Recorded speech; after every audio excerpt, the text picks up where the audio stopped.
My name's Richard Cole, and I've seen a lot in 57 years. I've buried my parents, built a home from the ground up, watched my son take his first steps, and said goodbye to the woman I thought I'd grow old with. But if you'd told me 5 years ago that someone I called family, could quietly steal my place in the hearts of the people I loved most, I'd have laughed right in your face. Because I used to believe that love was enough, that if you worked hard, kept your word, and treated people right, they'd do the same for you. I thought honesty protected families. I thought loyalty was stronger than lies. I thought kindness always won in the end. But I was wrong. Dead wrong. What I learned the hard way is that betrayal doesn't always come crashing through the door. It doesn't always scream or break things or slam fists on tables. Sometimes, betrayal walks in smiling. Sometimes it speaks softly, calls you dad, brings you pie on Sundays, and tells everyone else that you're losing your mind. Sometimes, betrayal hides behind good manners and perfect words. That's what she did to me, that's what Melissa did. She didn't stab me in the back, and she erased me, piece by piece, photo by photo, memory by memory. It wasn't fast. It was slow, quiet, deliberate, like watching fog swallow a field you once knew by heart. You don't even notice it at first. A few missing invitations, a few unanswered calls, a family picture that feels incomplete, until one day you look around and you realize you're gone, like you were never there at all.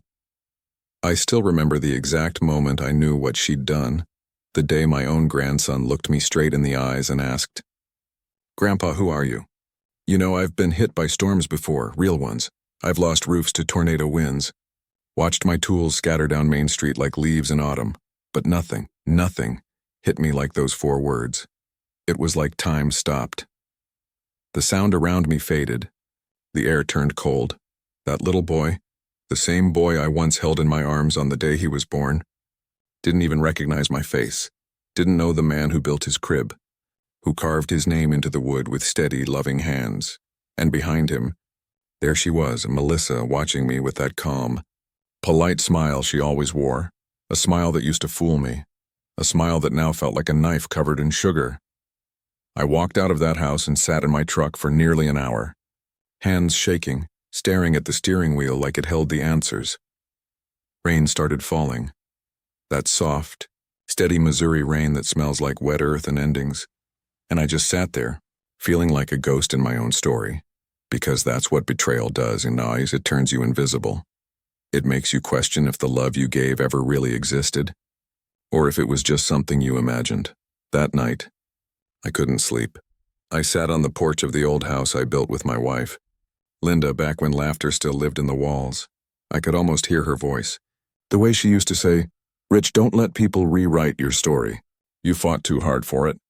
And maybe that's when something shifted in me. Maybe that's when the hurt started turning into something else, something colder, sharper. Not rage, exactly. More like clarity. I realized then that this wasn't just a family dispute. This wasn't a misunderstanding or some small-town gossip that would fade with time. No, this was war. A quiet, polite, perfectly disguised kind of war. Melissa wasn't trying to argue with me. She was trying to erase me. Erase my name. Erase my role as a father, a grandfather, a man who had given everything for his family. And she was winning. You see, when you lose someone you love, there's pain. But there's also closure. Death gives you that final page, that ending you can at least understand. But being erased while you're still alive, that's a different kind of death. It's like watching your own obituary get written while you're still breathing. That's when I knew I couldn't just sit and take it. I couldn't let her write me out of my own bloodline. Not after everything I'd built. Not after everything I'd survived, you know. People like Melissa, they think they're clever. They think quiet manipulation is power. That if they smile enough, lie carefully enough, they can rewrite history and nobody will notice. But they forget one thing. Some of us keep receipts, not on paper, not in folders, but in our hearts. Every look, every word. Every time she told Ethan I was confused or stuck in the past. Every time she made me the villain in a story I started with love. I remembered it all. And I promised myself that one day, I'd take it all back, not with anger, not with shouting, but with truth. Because truth, that's the one thing people like her can't erase. So, if you're listening to this, if you've ever felt like someone's trying to erase you, don't you dare disappear quietly, because that's what they want. They want you to doubt yourself until you vanish. But me? I'm not built for vanishing. I've got sawdust in my veins, calluses on my hands, and a heart that refuses to quit. And this is the story of how I took my name back, of how I made her face everything she tried to bury, of how a quiet old man from Missouri had the final word, when everyone else thought his story was over. So sit tight. Because if you think you know betrayal, you haven't seen what happens when a man who's been erased decides to write himself back in. I've lived in Ashford, Missouri my whole life. It's one of those small towns where the air smells like rain and sawdust, and where everybody knows your name, whether you want them to or not. You can drive from one end to the other in 10 minutes, pass the same 4 stop signs, and wave to the same people you've been waving to for decades. The diner on Main Street still serves the same chicken fried steak it did back in '83. They know my coffee order by heart. Black. No sugar, no cream. That's the thing about small towns. Time moves slow, but change still finds its way in, one quiet crack at a time. I was a carpenter most of my life. My hands know the weight of a hammer better than they know the weight of rest. I built homes, porches, cribs, kitchen tables. I still remember the sound of my saw cutting through oak, steady, clean, like a heartbeat. There's something holy about creating things that last. When you're young, you think the things you build, the houses, the family, the memories, they'll outlive you. You think love is made of wood and nails and laughter that echoes through hallways. And for a long time, that's what my life was. I had my wife Linda and our boy Ethan. Linda was the kind of woman who could light up a room just by walking in. Not loud, not showy, just solid, the kind of woman who loved with quiet strength. She'd hum while cooking breakfast, read books in the sun, and keep our home warm even in the coldest Missouri winter. When she got sick, cancer, it was like the world started to fade at the edges. I watched her slip away slowly, day by day, while I kept building, fixing, doing anything I could just to keep my hands busy so my heart wouldn't shatter completely. And when she was gone, well, I thought my story was done too. I'd wake up, make coffee for one, sit on the porch where her rocking chair still creaked in the wind, and just stare out at the empty yard. Some days I didn't talk to anyone. Some nights I didn't sleep at all. The only thing that kept me going was Ethan, my boy, my reason to breathe.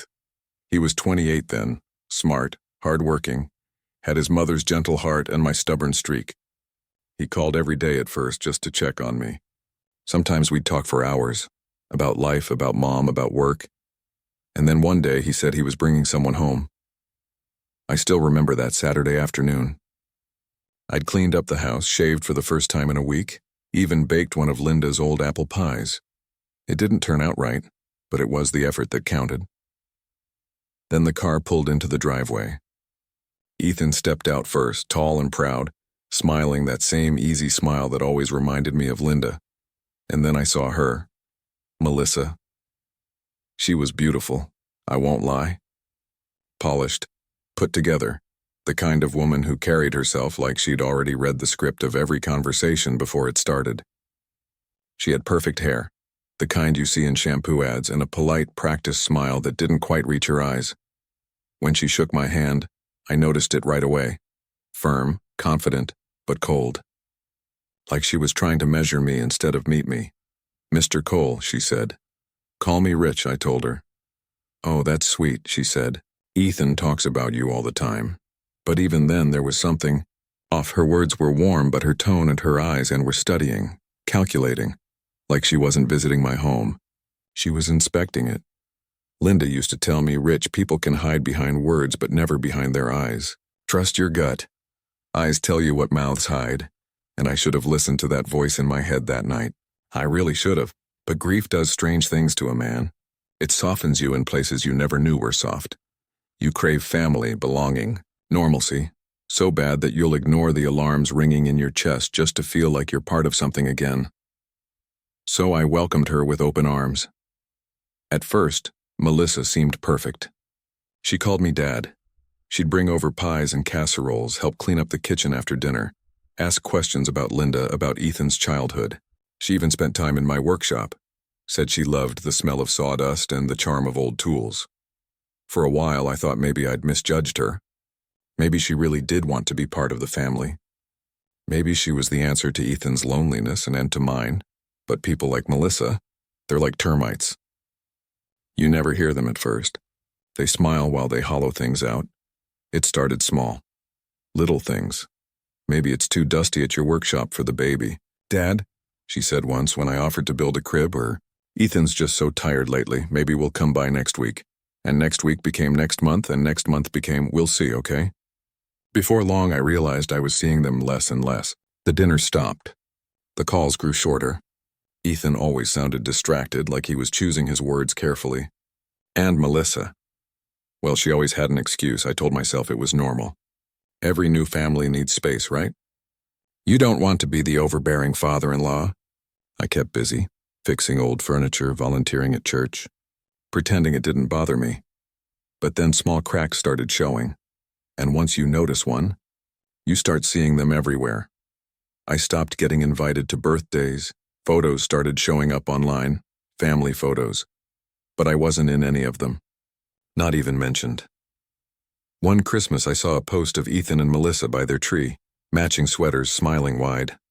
The caption said, "Our family, my world. No dad, no grandpa, no trace of me at all." At first I laughed it off. I told myself social media doesn't mean much. But then it wasn't just online. I started hearing things around town. Whispers, sideways glances. Ethan and Melissa are doing so well. They're really building their own life now, people would say. And I'd smile, not pretend I wasn't being cut out of it, but deep down, something in me tightened, something old, instinctual. It's funny. When you work with wood your whole life, you learn how to spot decay before it shows. You hear the change in the tone of the hammer, feel the shift in the grain under your fingers. You just know when something's wrong beneath the surface. That's what this felt like. Something was rotting, and I could feel it, even if I couldn't prove it yet. The night that really got to me was a Sunday. I'd driven by their house, just wanted to drop off some homemade soup. It was cold out, snow on the ground. I figured they'd be home.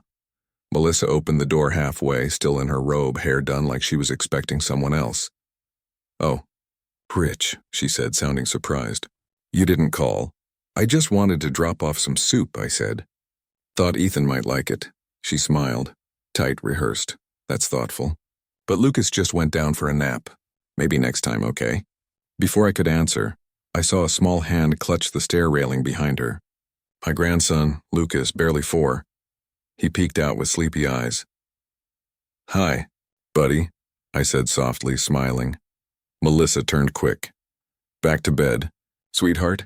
she said in that sweet motherly tone that made my stomach twist. I waved anyway. "I'll see you soon, okay?" But she didn't let him answer. She just nodded politely and closed the door, and that was that. I stood there on the porch, holding that damn soup, snow falling around me, the light from their window spilling onto the ground like something I used to belong to. It hit me then. I wasn't part of their family anymore. I was just a name. A name being slowly erased. When I got home, I sat in my empty kitchen, soup still in my hands, and the house felt colder than ever. Every photo on the wall stared back at me like ghosts. Linda's smile, Ethan as a kid, his first fishing trip, and I realized something that night. You don't need to die for people to forget you. Sometimes they just stop remembering. But I could feel it in my bones. This wasn't accidental. It wasn't distance. It was design. Someone was pulling the strings. Someone wanted me gone, quietly, politely, permanently. And deep down, I already knew who it was. I didn't realize it right away. But the slowest kind of betrayal is the one that happens so quietly you almost start believing you're the problem. After that night, the one where Ethan told me to give it time, I tried to convince myself it was just growing pains. Every new marriage has to find its rhythm, right? Parents step back, kids step forward. That's how it goes. But something about the way he said it stuck with me. It wasn't his voice I heard. It was hers behind it. Melissa. She had this way of speaking through him, even when she wasn't in the room. Like she'd woven her words into his skin, so everything that came out of his mouth carried a hint of her control. The weeks turned into months, and I started noticing things that made my stomach twist. Calls went unanswered. Texts got shorter. Busy. Dad, or we'll talk later. Sometimes, he'd forget to call back altogether, and every time I thought of stopping by, I'd hear Linda's voice in my head. Don't force your way in. Rich family should open the door for you willingly, so I didn't force it, I waited, and waiting became my curse. One Saturday morning, I decided to surprise them. I'd built a small wooden rocking horse in my workshop, real oak, hand-polished with the name Lucas carved into the side. It took me 2 weeks of careful carving. Each curve, each groove felt like therapy, like I was building my connection back one stroke at a time. When I pulled up to their driveway, I saw her car there. Her sleek silver SUV, the one she'd insisted Ethan buy for safety. I took a deep breath, brushed the sawdust off my flannel, and walked up to the porch. I knocked once. She opened the door just halfway. That smile, bright but hollow, the kind that could fool anyone who didn't know better. Oh, Rich. You didn't have to come all this way, she said, her voice syrupy sweet. We're kinda in a rush. Behind her, I saw Lucas sitting on the floor, playing with a toy truck. My chest tightened. I hadn't seen him in weeks. He'd gotten bigger, more alert, that spark of life only toddlers have. Hi, buddy, I said softly, leaning to wave. Melissa shifted quick, blocking his view, stepping into the doorway as if I'd brought the flu with me. Say bye to Grandpa. Lucas, she said lightly. Bye. Not, see you soon, not love you. Grandpa, just bye. The word hit harder than a fist. The door closed. I stood there staring at the chipped white paint, holding the rocking horse against my leg. My hands were shaking, not from anger, not yet, but from disbelief. It was in that moment I realized something brutal. You can build someone a home, but they can still decide to shut you out of it. I placed the rocking horse gently on the porch. I couldn't bring myself to take it back. That thing had my heart in it. On the drive home, I barely remember the road. My mind was replaying everything, every smile, every meal, every dad, don't worry about it. How long had she been planning this? Was it from the start? Or did she just decide one day that I didn't fit the picture she wanted? When I got home, I poured myself a cup of black coffee and sat at the kitchen table. The house was silent, the kind of silence that doesn't comfort you. It crushes you. I glanced at the wall where Linda's photo hung. Her eyes were kind, even in stillness. You'd tell me to stay calm, wouldn't you? I whispered. But deep down I could feel something changing inside me. That gentle patience I'd always lived by was starting to curdle. A few days later I saw a photo online. Ethan, Melissa, and Lucas at a park. Big smiles, perfect lighting. The caption read, "Family day with my favorite people. No tag for me. No mention. Like I'd never existed." That was the first time I noticed my name had disappeared from the family chat. I didn't even leave it, it just wasn't there anymore. Every new photo, every new memory they made, I wasn't in them. Not even in the background, and that's when it hit me. She wasn't just keeping me away.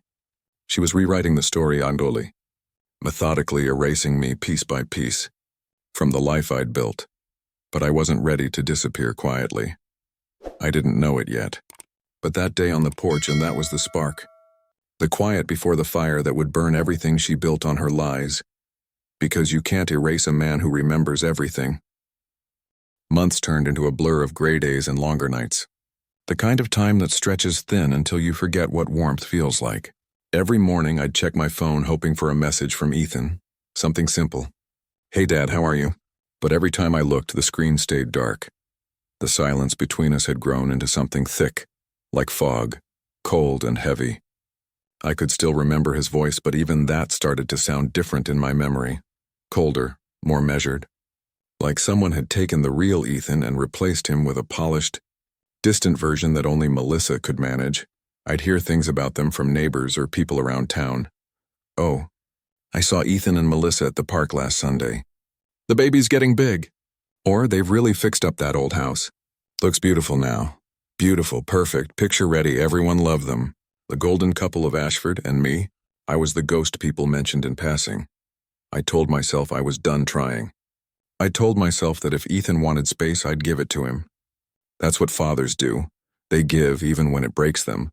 But it's funny how the smallest moments, and the ones you don't see coming, can flip your whole world upside down. It was a Tuesday afternoon, middle of July. I was standing in line at the grocery store, and same place I'd gone every week for years. The cashier, old Tom, gave me a nod as usual, and I was half listening to the hum of conversations around me when I heard my name. "Rich, is that you?" I turned around.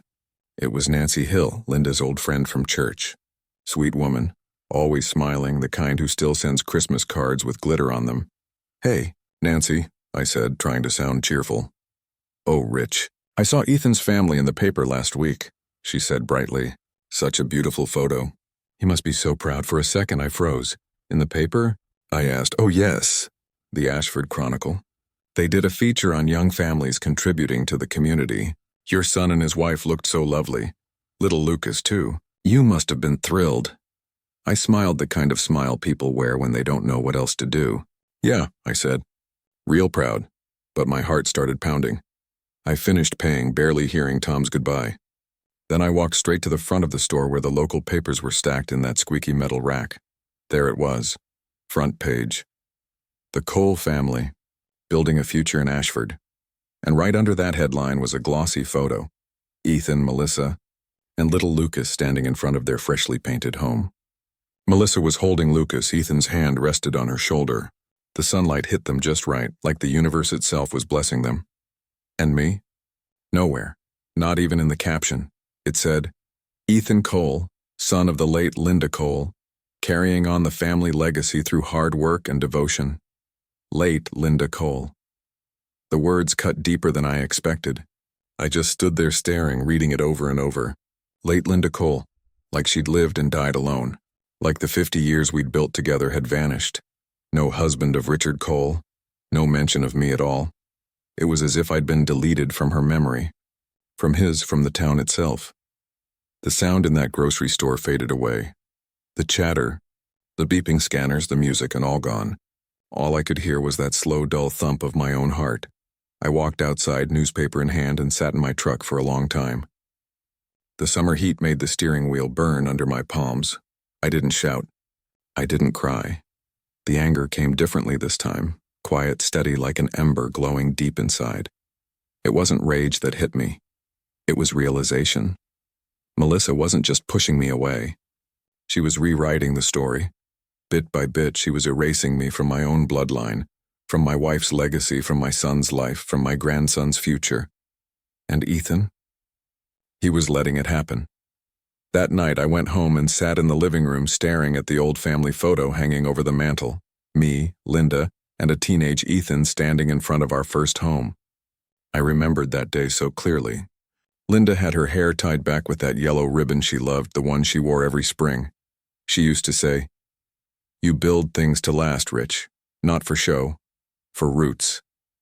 Roots. That word stuck with me. Because roots don't disappear. You can cut a tree down, burn it, pave over it, but the roots stay. They push back. That was the moment I realized I wasn't gone. Not yet. If Melissa wanted me erased, she was going to have to dig deep. She'd learned the hard way what happens when you try to erase a man who built everything she stands on, the home she lives in, the son she married, the very name she carries. That was the night something inside me shifted. The grief I'd been living in began to harden into something else. Purpose. I folded that newspaper neatly, placed it on my workbench in the garage, and whispered, "All right, Melissa. You want a story without me? Let's see how it ends." Because from that moment on, I wasn't just surviving her lies anymore, I was preparing to expose them. And this time, I wasn't waiting for anyone to open the door.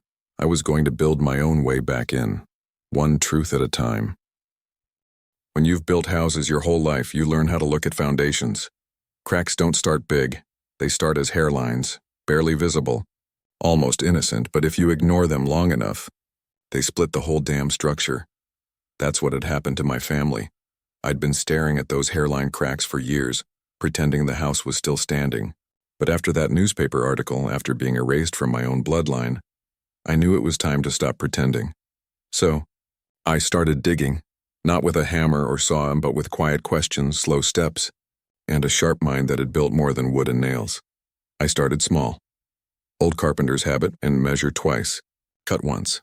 First, I paid a visit to Tyler Grant, one of Ethan's childhood friends. He ran a small auto shop just outside town. Ethan and Tyler used to fish together every summer. I used to pack their lunches when they were kids. When I walked in, the place smelled like oil and burnt rubber, same as always. Tyler looked up from under a lifted Chevy, his face breaking into a surprised grin. "Rich, man, it's been a while," he said, wiping his hands on a rag. "Too long," I replied, managing a smile. "How's business?" He shrugged. "Busy, same as always." "What brings you by?" I hesitated for a moment, not wanting to sound desperate. "Just wondering how Ethan's been doing." "Haven't seen much of him lately." Tyler's expression shifted. His smile faded and he leaned back against the tool cart, eyes darting toward the floor before he spoke. "Man, I don't know how to say this, but Ethan's kind of changed." "Changed how?" He exhaled. "Melissa runs the show now. Like, completely. Ethan doesn't make a move without her say-so. She's intense, man. Heard she handles all the bills, their mortgage, even his old accounts. He used to joke that she could manage the Pentagon better than he could manage his lunch." I forced a small laugh, but something in my gut twisted when he added, "Oh, and she mentioned once how grateful she was for the inheritance from your wife. Said it really set them up." That word hit me like a hammer. Inheritance. I never told Melissa a single thing about the inheritance Linda had left behind for Ethan. It wasn't huge, but it was enough to give him a start, a little cushion, something to build on. Linda had saved that money her whole life from the daycare she ran. She wanted Ethan to use it for his family someday, not hers. When I got home, I sat at the kitchen table for hours. My coffee went cold before I even touched it. The words kept spinning in my head. She handles the accounts. Melissa had always been meticulous, organized, the type who color-coded grocery lists. But I'd seen that kind of control before, the kind that looks like love until it becomes ownership. I pulled out my old records from the file cabinet in my den. Years of paperwork, carefully labeled, tax returns, bank statements, insurance files. I might have been retired, but I still kept every scrap of paper Linda and I ever cared about. It didn't take long to find the one I was looking for, the savings account I'd helped Ethan open after Linda's passing. We talked about it over lunch one afternoon. I remember how proud he looked holding the check from her estate. "Dad," he'd said, "Mom would have wanted this to build something lasting." I'd nodded, then build wisely. Now, as I flipped through the account statements, something caught my eye, small, almost invisible, but not to someone like me. A transfer of 5 figures and moved out 6 months ago. The destination, a separate account. Still under Ethan's name. But the signature on the transaction? Monsieur Cole. I froze. I stared at that tiny scrawled letter M again and again. It wasn't Ethan's handwriting. I'd recognize his chicken scratch anywhere. It was too neat, too practiced. Melissa. She'd signed his name. She'd moved his inheritance money, Linda's money, out of his account. I leaned back in my chair, my chest tightening. For years, I thought this was just about distance, about me being too old-fashioned, too stuck in my ways. But this wasn't about family anymore. It was about control and greed. She wasn't just trying to erase me emotionally, and she was doing it financially too. Bit by bit, cutting away every tie that connected Ethan to the life he came from. And Ethan, poor kid, he didn't even see it. He thought he was protecting his wife, building his own life. But in reality, she was building a cage around him, one polished enough to look like love. I sat there in the dark, the only light coming from the desk lamp, casting shadows over Linda's photo on the wall. I looked at her smile and whispered, "Looks like your boy's in trouble, Lynn." That night, I barely slept. My mind kept replaying the moment I found the signature, the way her handwriting looped just a little too carefully. The audacity of it. I knew I couldn't go charging in without proof. That's how men like me lose everything, by letting emotion lead. So I started documenting. Every file, every transaction, every message I could find. It took me weeks. Late nights at the dining table, coffee gone cold, my old printer groaning like it was as tired as I was. But slowly I built my case, and the more I found, the clearer it became. She wasn't just controlling the money. She was controlling the narrative, every financial move, every family story, every connection. She was rewriting them all, reshaping Ethan's world until she was the only constant in it. But here's the thing about controlling people. They always underestimate the quiet ones. The ones who don't shout, who don't storm in. They think silence means surrender. It doesn't. It means you're building. And when I build something, it's built to last. I looked at the pile of papers in front of me, my blueprint for truth. It was time to bring it all to light. If Ethan couldn't see it yet, then I'd show him myself, and when I did, there'd be no going back. I didn't confront her right away. No, you don't rush carpentry, and you sure as hell don't rush revenge. When something's crooked, you don't start tearing it down the moment you see it. You study it. You trace the line of the crack, find where it began, where it's weakest.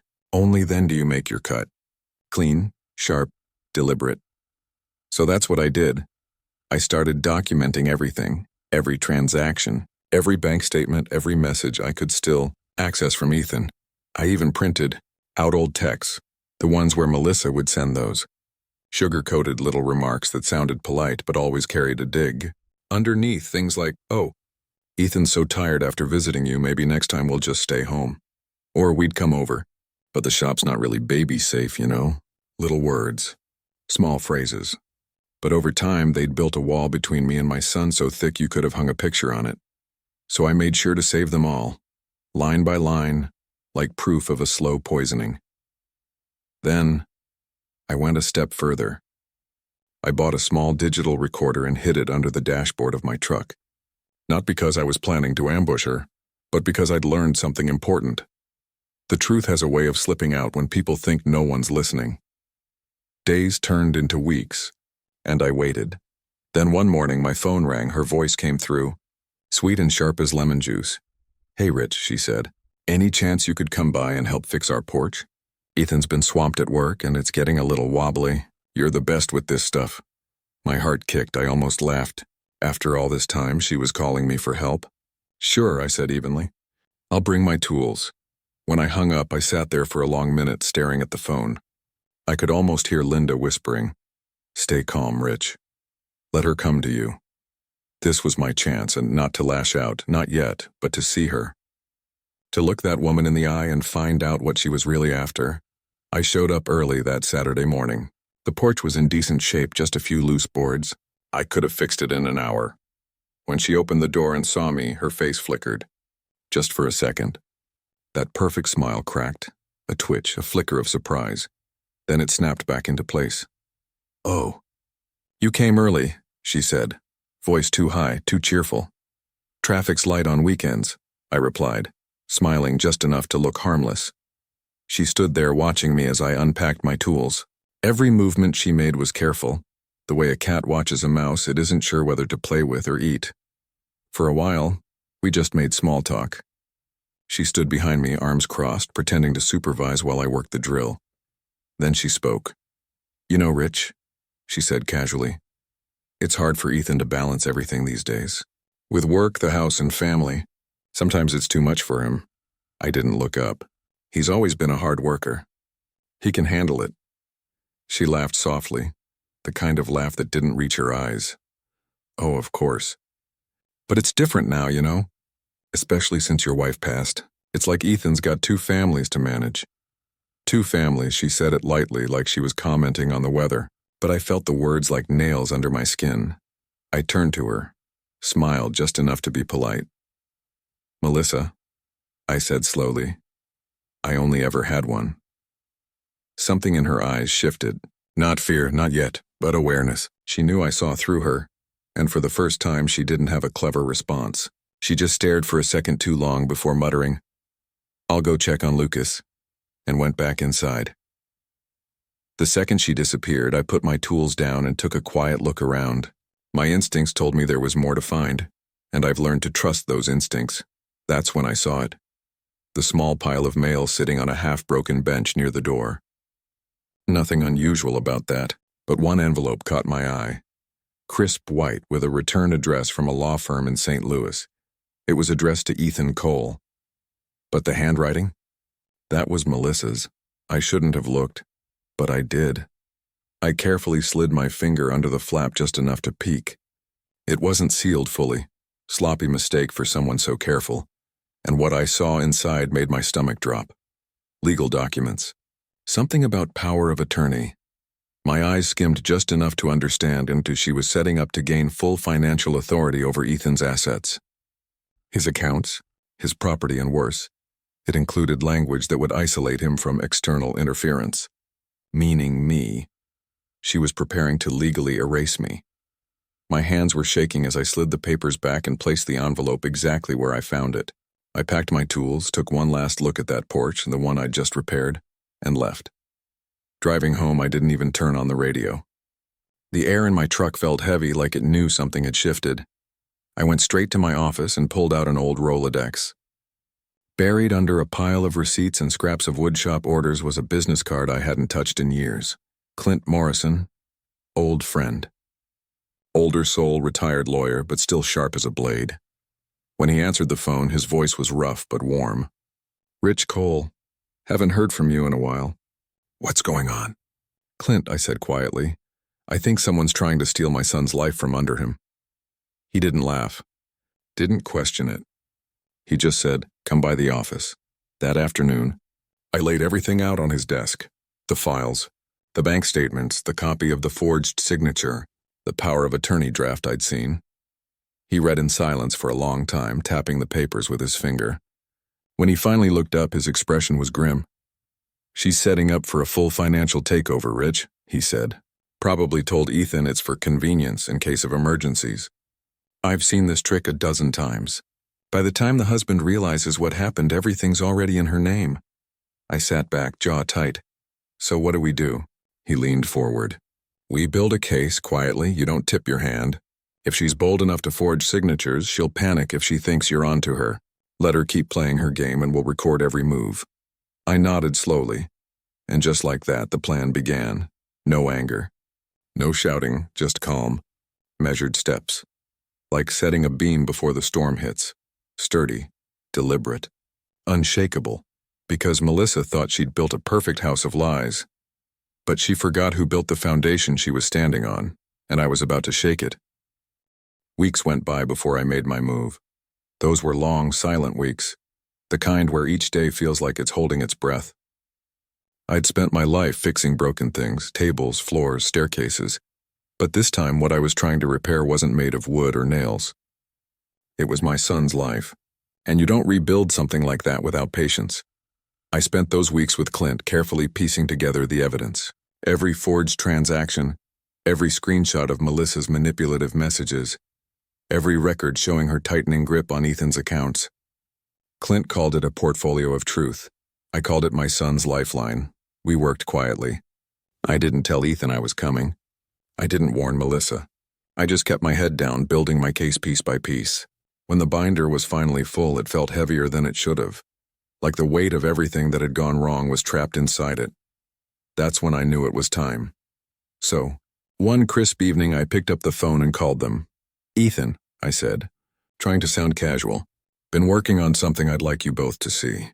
A kind of family legacy project and something for the future. Can you and Melissa drop by Sunday?" He hesitated. I could hear her in the background asking who it was. Finally, he said, "Sure, Dad, we'll come by." And just like that, the pieces started to move. Sunday came slow. I spent the morning in my workshop just waiting. The house was spotless, every surface wiped down, every photo frame straightened. On the dining table sat the binder, thick, worn, filled with proof. And beside it, 3 mugs for coffee. When the sound of tires rolled over the gravel driveway, I felt my chest tighten. Melissa came in first, her perfume hitting the air before she did. She wore that same polished smile, the one that could make strangers believe she cared. But her eyes scanned the room like she was looking for a threat. Ethan followed behind her, shoulders slumped, face pale. He looked older than his years, like life had been pulling him in 2 directions for too long. "Dad," he said softly, "what's this about?" I smiled and motioned toward the table. "Sit down, both of you. I've been working on something important, or something I think we should all see together." Melissa exchanged a look with Ethan, half skeptical, half bored. "Is this about the will again, Rich?" "Because, not this time," I said, cutting her off gently. This is about the truth. I slid the binder across the table toward Ethan. The leather cover scraped faintly against the wood, a sound that seemed to fill the silence between us. "What's this?" he asked, flipping it open. "Your mother used to say a house is only as strong as its foundation," I said quietly, "so I rebuilt ours. Brick by brick, truth by truth." He started turning the pages, and slowly at first, then faster. His eyes scanned the printed emails, the account statements, the notarized copies of documents Clint had verified. Then he stopped. His brow furrowed. "Melissa, what is this?" he whispered. For the first time, her smile wavered. She leaned forward, voice sharp but shaking. "That's ridiculous, Ethan. Your father's just confused. He's always—" But I didn't let her finish. "Melissa," I said evenly, "I built your home's foundation myself. I remember every board, every nail. I know which corner creaks when the wind hits, which floorboard dips when you step too hard. I know my work. I took a step closer, steady, and just like that house, I know this story. Every crack, every lie you tried to plaster over." She opened her mouth, but nothing came out. Her hands trembled slightly as Ethan kept reading. The bank transfers, the forged signature, the lawyer's letter. The silence in the room turned heavy, thick enough to taste. Finally, Ethan looked up at me. His eyes were wide, red around the edges. "Dad?" His voice broke. "I didn't know. I swear I didn't know." I nodded once, slowly. "I believe you." He turned to her, voice trembling now with anger and hurt. "Melissa, tell me this isn't real." But she didn't answer. Her mask, that calm, smug composure she'd worn like armor, began to crack. Her lip trembled. Then just like that, she snapped. "You were never part of this family, Rich," she shouted, standing up so fast her chair scraped the floor. "You made Ethan weak. You filled his head with your old-fashioned loyalty, your stupid morals. You never wanted him to be his own man. You just wanted to control him like you control everything you build." Her words hit the air like shattered glass, but I didn't move. Didn't raise my voice. I just looked at her, really looked, and saw the truth of who she was. Not the clever manipulator, not the composed wife, just a scared woman whose lies had finally cornered her. When I finally spoke, my voice was calm, quiet, solid as oak. "No, Melissa," I said softly. "I didn't make him weak. I made him human." She froze, eyes darting between me and Ethan. And for the first time, Ethan didn't look at me like a son defending his wife. He looked at her like a man seeing the truth for the very first time. He pushed the binder toward her, voice low and shaking. "We're done, Melissa." She stared at him, disbelief flooding her face. "You're choosing him over me?" Ethan stood up. "No," he said quietly. "I'm choosing the truth." That silence afterward, that deep, hollow quiet, felt like the air right after a storm, when everything's finally still. Melissa grabbed her purse, trembling, muttering something I couldn't hear. Then she stormed out, slamming the door behind her. Ethan sat back down, shoulders shaking, his face buried in his hands. For a long time, neither of us spoke. The only sound was the ticking of the old wall clock and the soft creak of the wooden floor beneath our feet. Finally, he whispered, "Dad, I'm so sorry. I didn't see it." I placed a hand on his shoulder, and not to console him, but to remind him he wasn't alone. "You see it now," I said. "That's what matters." He nodded, still staring at the binder. The proof that had finally torn away years of manipulation and lies. Outside, the sky had turned gray, clouds heavy and low. But inside that house, for the first time in years, the air felt lighter. Because the truth, no matter how heavy, always sets you free once it's finally spoken aloud. After that day, after the storm broke and the truth lay bare on my dining table like shattered glass, everything began to change, slowly, painfully, but surely. For years, Melissa had wrapped her lies like vines around every corner of my son's life, around his confidence, his judgment, even his sense of family. Pulling them off wasn't easy. The truth doesn't heal overnight. It lingers, raw and bright, cutting through every shadow it touches.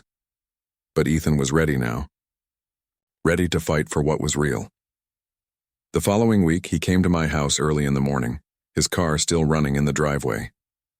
He looked exhausted, dark circles under his eyes, face pale, but there was something in his expression I hadn't seen in a long time. Resolve. "Dad," he said quietly, standing at the porch steps.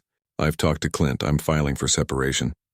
I didn't say anything at first, just nodded. He looked down, his voice tight. I can't believe I let her control me like that. She made me think you were the problem. That every time you questioned her, you were trying to pull me away. I stood up, walked over, and put a hand on his shoulder. Son, when you love someone, you don't see the storm until you're standing in the flood. He looked up, eyes wet. I'm sorry, Dad, for everything. I shook my head. Don't apologize for being human. You saw her for what she was, and that's what matters now. And from that moment on, he fought. Clint took the case, armed with every document we'd gathered, every fake transfer, every forged signature, every message Melissa had sent while pretending to protect Ethan's interests. She tried to twist the story, painting me as a manipulative father, claiming I'd interfered with their marriage.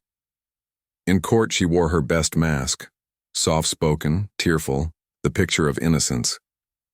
She talked about love, loyalty, and how she was misunderstood. But when Clint began presenting the evidence, the mask didn't hold.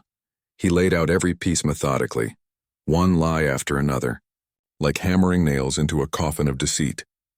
Bank statements, forgery proofs, audio recordings of her backhanded comments about keeping Ethan focused and not letting the old man confuse him. Even a recorded phone call where she admitted moving money for their own good. When the judge looked up over her glasses and asked Melissa if she had anything to say for herself, she stammered. Her voice cracked, and for the first time, everyone in that courtroom saw what I'd seen from the start.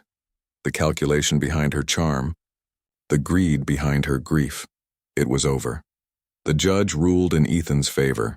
Separation granted, all accounts restored, assets returned.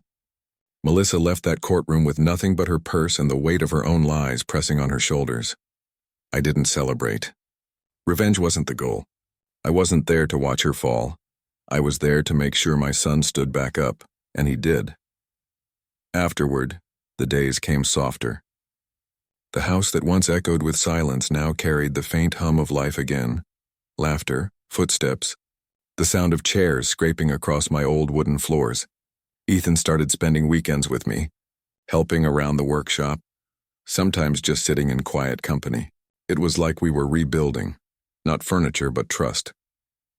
One late afternoon, after a long day sanding boards and fixing a porch railing for a neighbor, we sat together on the front steps. The sky was melting into that soft orange you only see in small towns like Ashford, the kind of sunset that reminds you the world keeps turning, no matter how much it's broken you. We didn't talk much. Sometimes silence says everything words can't. Then, out of nowhere, I heard laughter. Light, high-pitched, pure. Lucas came running across the yard, arms flailing, cheeks red from the chill. He ran straight toward me, small boots kicking up dust. "Grandpa!" he yelled, breathless. Before I could react, he was in my arms. That same little boy who once looked past me like I was a stranger, now clinging to my neck like he'd known me all his life. He pulled back, his face bright. "Grandpa, can you make me a new horse?" The old one broke. I blinked, caught off guard. For a second, I couldn't speak. My throat tightened, and all I could do was smile through it. "You bet I can, kiddo," I finally said. "This time I'll make it even stronger." He grinned. The same grin his father used to have when he was that age, before the world complicated things. And as he ran off toward the garden, chasing a butterfly, I looked at Ethan, who was already watching me, quiet, smiling faintly. "See?" he said. "Told you he'd remember." I nodded, my chest heavy but full. That little boy didn't just remember his grandpa. He remembered love, the kind that no one can erase no matter how hard they try. That night after they'd gone home, I stayed on the porch long after the sun disappeared. The stars began to rise, slow and steady, like small promises in the dark. I thought about Linda, how she'd always believed that truth had a heartbeat of its own, that it never dies. It just waits for someone brave enough to listen. She was right. Melissa had tried to erase me, from my son, from my grandson, from my own story, but she failed. Because truth, real love, real legacy, they don't live in photos or court papers. They live in the hearts of those who remember who you are when everyone else forgets. And as I sat there, the cool air brushing against my face, I realized something simple yet powerful. I hadn't just regained my family. I'd reclaimed my place in the story. The carpenter, the father, the man who refused to be erased. And tomorrow, when the morning light hit that workshop window, I'd start carving again. Not just wood, but life. Because that's what we do after the fall. We rebuild. After that day, after the storm broke and the truth lay bare on my dining table like shattered glass, everything began to change. Slowly, painfully, but surely. For years, Melissa had wrapped her lies like vines around every corner of my son's life, around his confidence, his judgment, even his sense of family. Pulling them off wasn't easy. The truth doesn't heal overnight. It lingers, raw and bright, cutting through every shadow it touches. But Ethan was ready now. Ready to fight for what was real. The following week, he came to my house early in the morning, his car still running in the driveway. He looked exhausted. Dark circles under his eyes, face pale. But there was something in his expression I hadn't seen in a long time. Resolve. "Dad," he said quietly, standing at the porch steps. "I've talked to Clint. I'm filing for separation." I didn't say anything at first, just nodded. He looked down, his voice tight. "I can't believe I let her control me like that. She made me think you were the problem. That every time you questioned her, you were trying to pull me away." I stood up, walked over, and put a hand on his shoulder. "Son, when you love someone, you don't see the storm until you're standing in the flood." He looked up, eyes wet. "I'm sorry, Dad, for everything." I shook my head. "Don't apologize for being human. You saw her for what she was, and that's what matters now." And from that moment on, he fought. Clint took the case, armed with every document we'd gathered, every fake transfer, every forged signature, every message Melissa had sent while pretending to protect Ethan's interests. She tried to twist the story, painting me as a manipulative father, claiming I'd interfered with their marriage.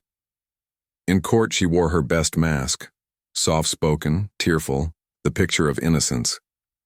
She talked about love, loyalty, and how she was misunderstood. But when Clint began presenting the evidence, the mask didn't hold.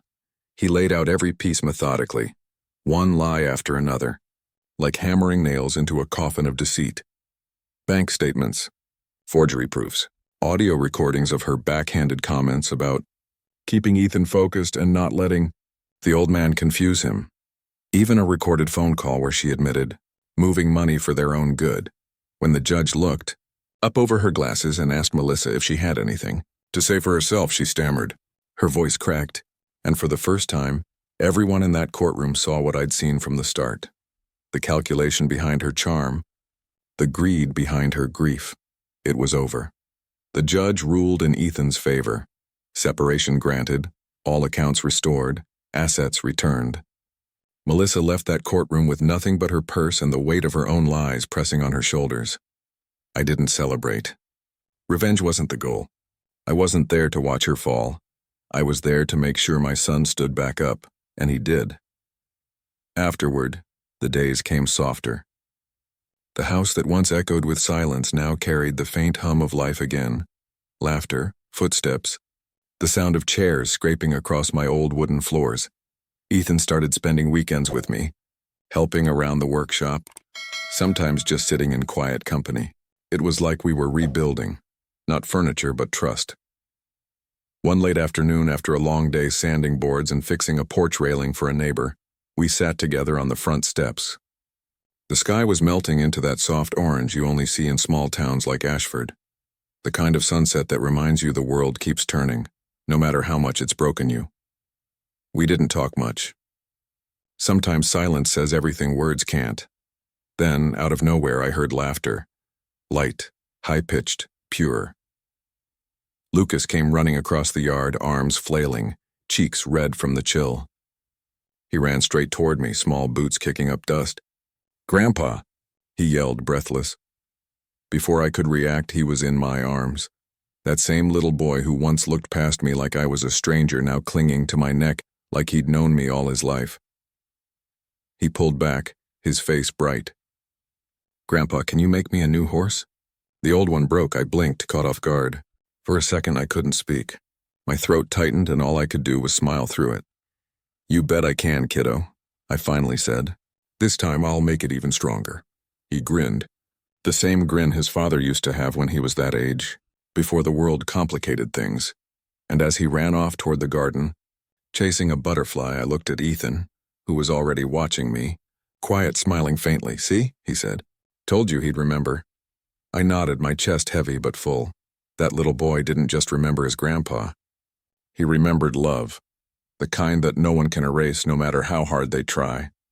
That night after they'd gone home, I stayed on the porch long after the sun disappeared. The stars began to rise, slow and steady, like small promises in the dark.